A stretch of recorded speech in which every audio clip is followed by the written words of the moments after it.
सपा प्रत्याशी आपके दूसरे नंबर पे रहे? देखिए, जितनी भी पार्टियां हो केवल चुनाव के समय आती हैं। जब चुनाव आता है, चाहे विधानसभा का चाहे लोकसभा का, चुनाव से आचार संहिता लगती है तो उस समय प्रत्याशी आ जाते हैं और चुनाव लड़ते हैं, लड़के चले जाते हैं। पूरे प्रदेश की राजनीति करनी चाहिए। निश्चित रूप से उन्होंने जो बयान दिया था बहुत ही गंदा दिया था। इस तरह का बयान नहीं देना चाहिए। पार्टी के राष्ट्रीय अध्यक्ष हैं तो क्षेत्र की जनता ने उनको दिखा दिया कि उनकी क्या क्षमता है। निश्चित रूप से पूरे प्रदेश में साफ हो गए हैं। अब निकट भविष्य में भी उनका कोई बहुत मतलब नहीं रह गया है। प्रदेश की जनता ने उनको नकार दिया है। अब आने वाले समय में उनका बहुत कुछ होना नहीं है। दोस्तों नमस्कार। कल आप सब कुंडा और बाबागंज के बारे में पूछ रहे थे, क्या अपडेट है, जनसत्ता दल क्या अपडेट है, चुनाव में क्या वोटिंग में क्या चल रहा है, चुनाव जीत रहे हैं, क्या हो रहा है। तो लगातार हम आपको लाइव बता रहे थे कि बाबागंज में क्या अपडेट है और कुंडा में क्या है। हमारा गला भी बैठ गई थी चक्कर में, लेकिन फिर भी मैं आपको आज मिलवाने आया हूँ बाबागंज के लगातार चौथी बार विनोद सरोज जी विधायक चुने गए हैं।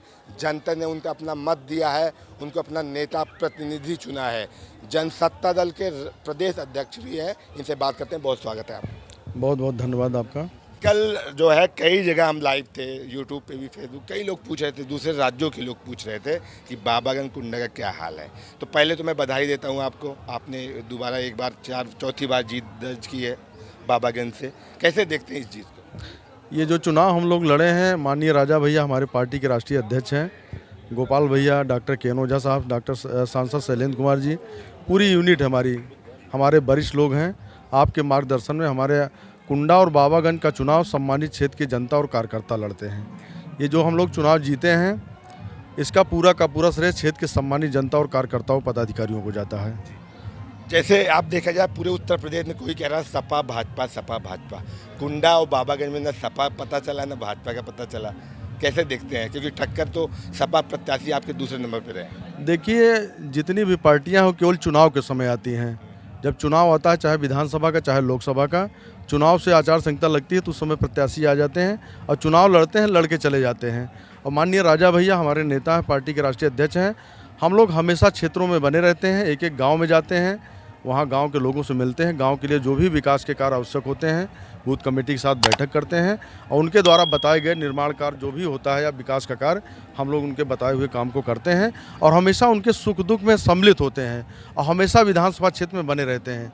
हमेशा क्षेत्र के लोगों से मिलते हैं, उनकी जब भी कोई समस्या होती है तत्काल रूप से हम लोग उसका निस्तारण करने का काम करते हैं। आपके पिताजी भी विधायक थे निर्दलीय, और आप भी लगातार विधायक बनते आ रहे हैं, अब पार्टी से हैं, दोनों में अंतर क्या देखते हैं?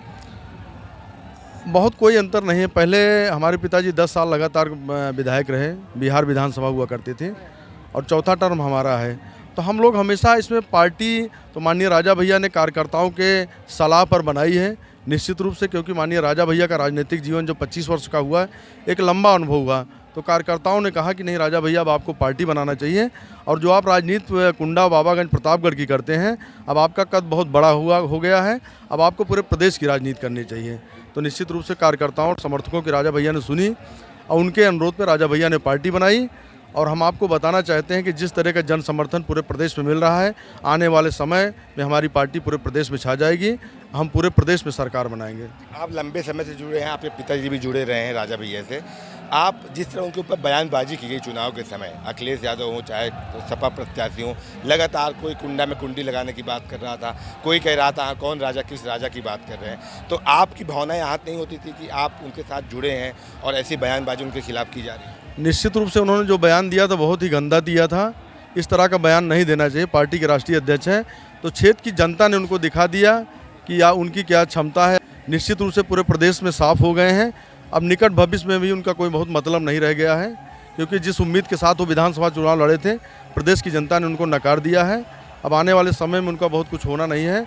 अब हम लोग धीरे धीरे आप देखेंगे प्रदेश में हमारी पार्टी आगे प्रगति करेगी। आने वाले समय में हम लोग का प्रदर्शन पूरे प्रदेश में और बेहतर होगा और आगे चल के हम लोग और पूरे प्रदेश में राजनीति करेंगे। आप प्रदेश अध्यक्ष भी हैं जनसत्ता दल के, प्रदेश अध्यक्ष उत्तर प्रदेश के।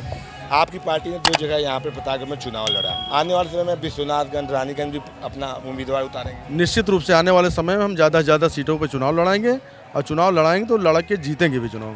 बहुत बहुत बधाई आपको, बहुत शुभकामनाएं, आपने यहाँ पे जीत दर्ज की।